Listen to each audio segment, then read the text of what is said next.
Assalamualaikum warahmatullahi taala wabarakatuh. Teman-teman sekalian, sahabat-sahabat online yang dirahmati oleh Allah Subhanahu wa taala. Berjumpa kembali di live kami setiap sore menjelang maghrib. Mari kita mengisi waktu ini dengan kegiatan yang bermanfaat, di antaranya dengan bersama-sama kita mengaji kitab Safinatun Najah yang akan kami bacakan. Mudah-mudahan kita semua oleh Allah diberi keistiqomahan di dalam menempuh jalan yang diridhoi oleh Allah Subhanahu wa taala, sehingga kita senantiasa berada di jalan yang diridhoinya. Juga mudah-mudahan kita mendapatkan barokah dari pengarang kitab ini, sehingga kita semua dijadikan orang yang bermanfaat, orang yang cinta terhadap ilmu, orang yang senang terhadap ilmu. Bismillahirrahmanirrahim. Sebelum kita memulai kajian pada sore hari ini, mari kita bertawassul terlebih dahulu. Al-Fatihatu ila hadratin Nabi Mustafa Muhammadin sallallahu alaihi wasallam wa ala alihi wa ashabihi wa azwajihi wa dzurriyyatihi wa ahli baitihi wa qaribihi wa tabi'in wa tabi'in bi ihsan ila yaumiddin. Summa ila arwahi abaihi wa ummati ikhwani minal anbiya'i wal mursalin wa syuhada'i was salihin wa a'immatil mujahidin ridwanullahi ta'ala alaihim. Abaina wa ummatina wa jaddatina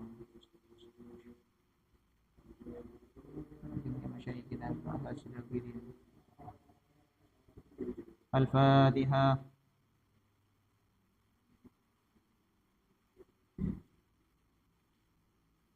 Bismillahirrahmanirrahim. Alhamdulillahirabbil alamin, wassalatu wassalamu ala asyrafil anbiya'i wal mursalin sayyidina wa habibina wa syafi'ina wa qurrati a'yunina Muhammadin wa ala alihi wa ashabihi ajma'in, amma ba'du. Teman-teman dan sahabat-sahabat online sekalian, pembahasan kita kali ini adalah faslun makna la ilaha illallah. Bismillahirrahmanirrahim. Faslun makna la ilaha illallah, la ma'buda bihaqqin fil wujudi illallah. Makna la ilaha illallah. Sekarang yang kita bahas adalah apa arti dibalik lafaz atau kalimat tauhid la ilaha illallah. Sebenarnya bagaimana makna yang terkandung di dalamnya? Maka di sini dijelaskan bahwasanya makna la ilaha illallah itu adalah la ma'buda bihaqqin fil wujudi. La ma'buda, tidak ada hal sesuatu yang disembah, bihaqqin dengan hak atau secara hak, fil wujudi di dalam wujudnya, illallahu kecuali Allah. Ma'bud, ya, di sini ada la ma'budah. Ma'bud. Ma'bud itu adalah bentuk dari isim maf'ul, maf'ulun, yang memiliki arti ma'bud, yang disembah. Yang disembah.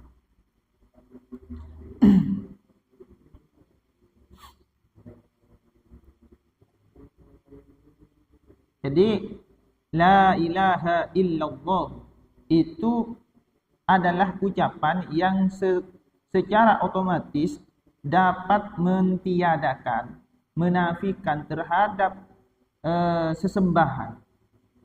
Segala sesembahan yang ada di alam ini tidak ada semuanya. Segala apa yang disembah di alam ini itu semuanya tidak ada. Yang ada illallah, kecuali Allah. Secara simpelnya tidak ada Tuhan kecuali Allah. Itu simpelnya. Ya, karena itu ini disebut dengan kalimat tauhid. Kenapa disebut kalimat tauhid? Karena kalimat yang mengesahkan terhadap Allah Subhanahu wa taala. Hanya Allah satu-satunya Tuhan yang berhak disembah. Nah, terkait kalimat tauhid ini disebut juga, selain disebut dengan kalimat tauhid, juga disebut dengan miftahul jannah atau kuncinya surga. Ada juga disebut dengan kalimatul ikhlas. Jadi la ilaha illallah ini ada yang disebut dengan kalimatut tauhid, disebut pula dengan miftahul jannah, disebut pula dengan kalimatul ikhlas, wa kalimatun najah, dan kalimat keselamatan. Kenapa disebut kalimat miftahul jannah, kunci surga? Karena orang tidak akan bisa masuk ke dalam surganya Allah Subhanahu wa taala sebelum orang tersebut melafalkan la ilaha illallah. Artinya, orang yang berhak masuk surga adalah orang yang mengakui bahwasanya hanya Allah Tuhan. Kalau mengakui Tuhan selain Allah tidak akan berhak, tidak akan bisa masuk ke dalam surganya Allah. Orang yang masuk surga itu adalah orang yang mengakui bahwasanya Allah itu Tuhannya. Seperti itu. Nah, kenapa juga disebut kalimatun najah, kalimat keselamatan? Ya karena itu. Orang yang mengucapkan lafaz ini, la ilaha illallah, sekaligus juga mengakui bahwasanya tidak ada Tuhan selain Allah, maka dia akan selamat. Selamat di dunia, juga selamat lebih-lebih nanti di akhirat. Selamat dari apa di akhirat? Selamat dari siksa api neraka. Karena akan masuk ke dalam surga. Maka la ilaha illallah dakhalal jannah, ada hadis seperti itu. Barang siapa yang mengucapkan lafaz la ilaha illallah itu akan masuk surga. Bahkan di kitab lain itu, di keterangan lain ada kisah orang yang selama hidupnya tidak pernah melakukan, sama sekali tidak pernah melakukan kebaikan kecuali satu, yaitu tauhid. Selama hidupnya dia tidak pernah melakukan sholat, dia tidak pernah berpuasa, hanya pernah yang dilakukan kebaikannya itu hanya tauhid. Apa? Mengakui bahwasanya Allah Tuhannya adalah Allah, tapi tidak sholat. Sehingga singkat cerita, ini kisahnya dari kita kalau tidak salah di kitab Al-Usturi ya. Sehingga orang tersebut mungkin karena sadar bahwasanya dia kalau mati dia pasti masuk neraka. Kenapa? Karena tidak pernah melakukan amal baik. Karena sadar dengan hal itu, orang ini berpesan kepada keluarganya, kalau saya mati, saya tidak usah dikuburkan. Loh, kok bisa? Kenapa begitu? Ya mungkin sudah percuma saya dikuburkan, mungkin pada akhirnya saya masuk neraka juga. Terus kalau tidak dikuburkan mau diapain? Kalau saya mati, saya ambilkan, buatkan tungku besar, terus bakar sampai saya jadi debu. Dia berpesan kepada keluarganya seperti itu. Ya, keluarganya menerima dan juga menjalankan amanat tersebut. Artinya ketika orang tersebut mati, si keluarga itu menyiapkan proses kremasinya, proses pembakarannya itu, sampai dibakar beneran, jadi api, jadi debu. Nah, ketika ruhnya orang ini berada di dalam alam ruh ya, ketika sudah ada di alam ruh, Allah memanggil orang tersebut, kemudian ditanya, kenapa kamu kok melakukan hal itu? Kenapa? Maksudnya kenapa kamu kok membakar jasad kamu? Saya takut ya Allah. Takut katanya. Karena takut. Ya takut masuk neraka, takut. Karena saya sadar tidak pernah melakukan amal soleh sedikit pun, kecuali saya mengakui kalau Engkau adalah Tuhanku. Itu saja yang pernah saya lakukan, dan saya tidak pernah mendustakan hal itu. Artinya orang ini tidak pernah menduakan dan tidak pernah musyrik. Nah, singkat cerita, kemudian Allah itu memberikan rahmat kepada orang tersebut dikarenakan amal solehnya yang hanya tauhid itu. Dan karena sudah diberi rahmat oleh Allah, maka dosa-dosanya diampuni. Selama hidup itu diampuni. Kemudian orang tersebut masuk surga. Nah, hal kisah seperti ini tidak bisa kita sanksikan. Artinya, nah berarti saya nggak apa-apa dong berbuat dosa, asalkan nanti saya tidak menyekutukan Allah. Tidak bisa, teman-teman. Karena Allah itu kalau di tauhid itu ya, Allah itu berhak menyiksa orang yang taat. Berhak ya. Allah itu berhak, bukan wajib. Allah itu berhak. Atau bahasanya jaiz. Allah itu berhak menyiksa orang yang taat, yang tak pernah melakukan maksiat sekalipun. Itu Allah berhak menyiksanya. Artinya memasukkan orang tersebut ke dalam api neraka. Allah itu berhak. Dan Allah berhak menjadikan orang yang penuh dengan dosa, bahkan tidak pernah melakukan kebaikan sama sekali, Allah berhak memasukkannya ke dalam surga dan diberi kenikmatan. Karena siksa dan pahala surga dan neraka ini murni haknya Allah. Tidak ada yang bisa mengintervensi. Hanya saja yang perlu digarisbawahi bahwasanya Allah sudah memberikan janji di dalam Al-Quran. Sudah jelas bahwasanya orang yang berbuat amal baik, yang melakukan amal soleh dan mengikuti perintah Allah, menjauhi larangan Allah, maka tempat orang itu adalah surga. Dan orang yang tidak mengikuti aturan Allah, melanggar perintah Allah, bahkan tidak mau beriman kepada Allah, maka tempat orang itu adalah neraka. Itu secara hukum. Tapi karena yang memiliki hukum itu adalah Allah, maka Allah berhak memilih seseorang yang disukai oleh Allah Subhanahu wa taala, terserah Allah. Dan itu tidak bisa digugat. Karena yang memiliki hak dan wewenang untuk memasukkan orang ke neraka dan ke surga itu hanya Allah Subhanahu wa taala. Nah, ini menjadi pelajaran bagi kita bahwa sebaik apapun kita, sebaik apapun diri kita, sebanyak apapun amal soleh yang kita perbuat, kita tidak bisa merasa aman dari siksa Allah. Kita tidak bisa jumawah. Kita tidak bisa beranggapan bahwasanya kita ini pasti masuk surga. Sebaliknya, seburuk apapun perilaku seseorang, sekeji apapun perilakunya, kita tidak bisa memvonis orang tersebut pasti masuk neraka. Kita tidak bisa memvonis orang tersebut pasti disiksa. Kita tidak bisa dan tidak boleh merasa lebih baik daripada orang tersebut.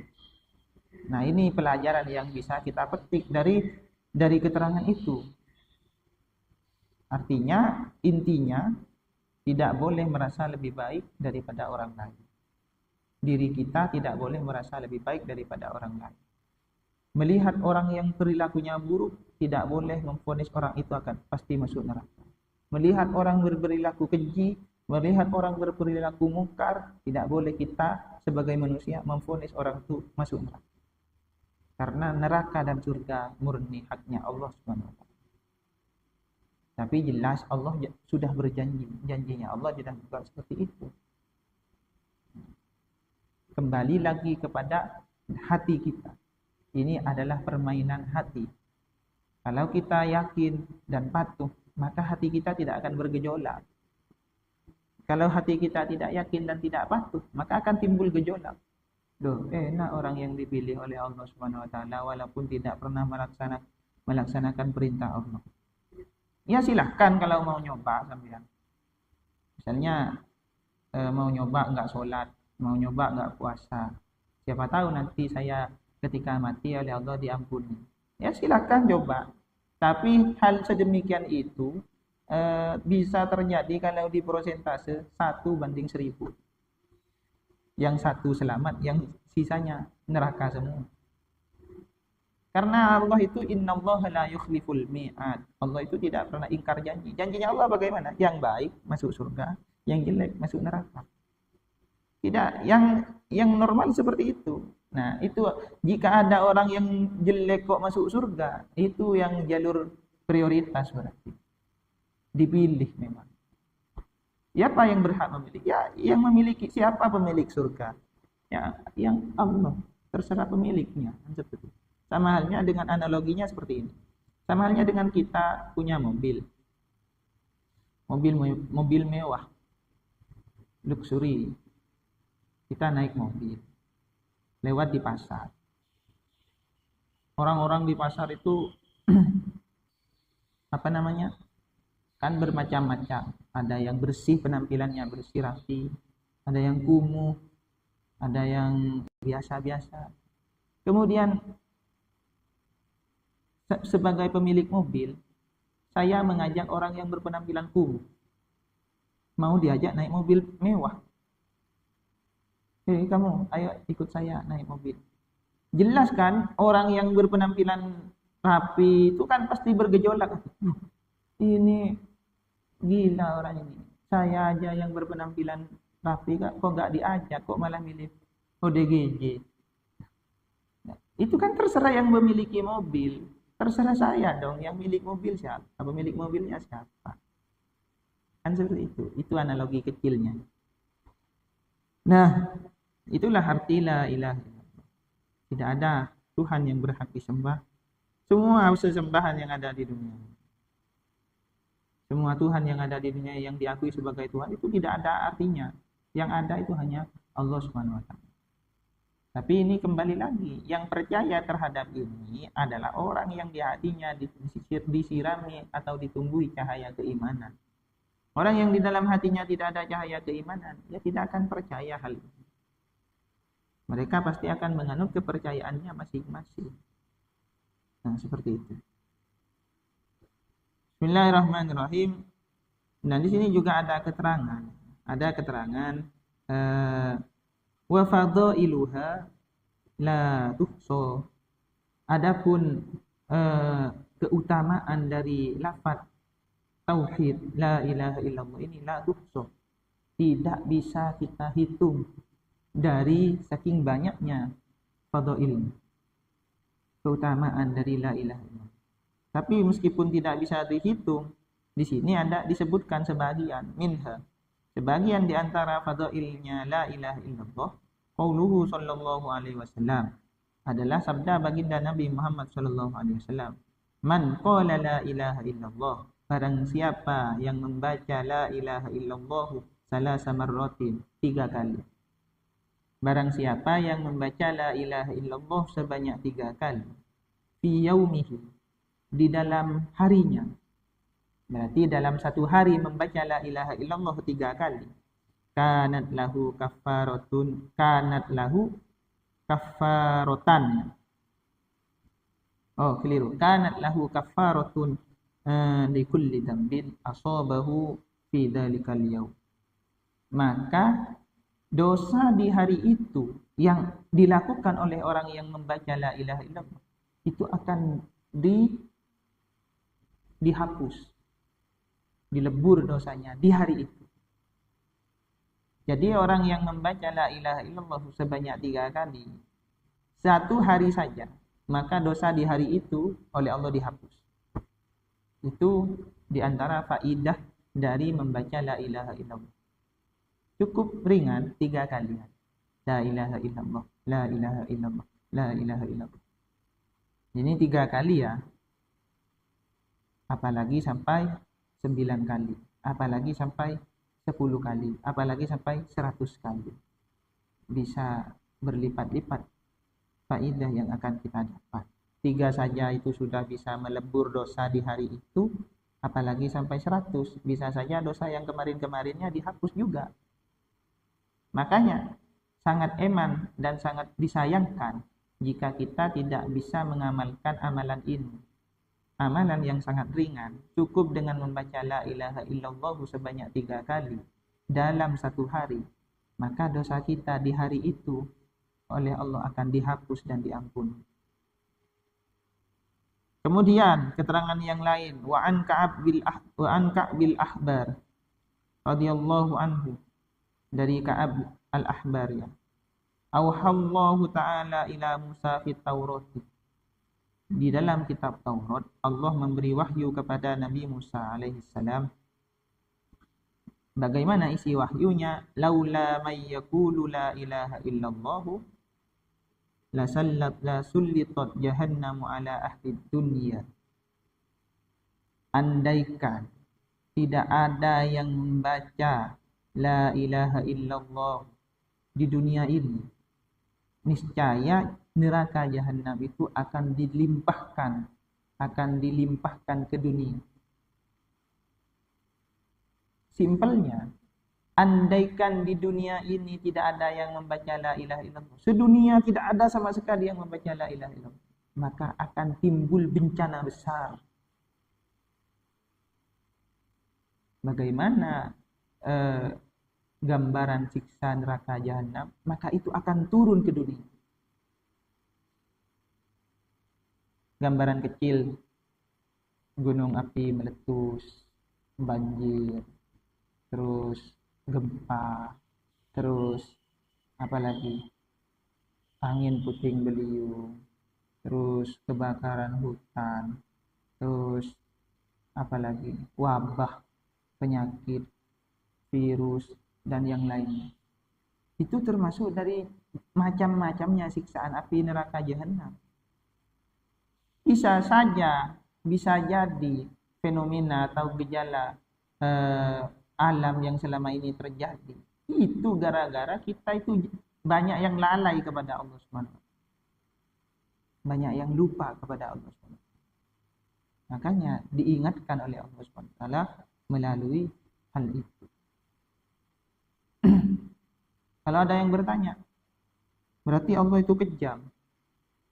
Ya, bisa juga dibilang kejam kalau kita melihat dari sudut pandang yang berbeda.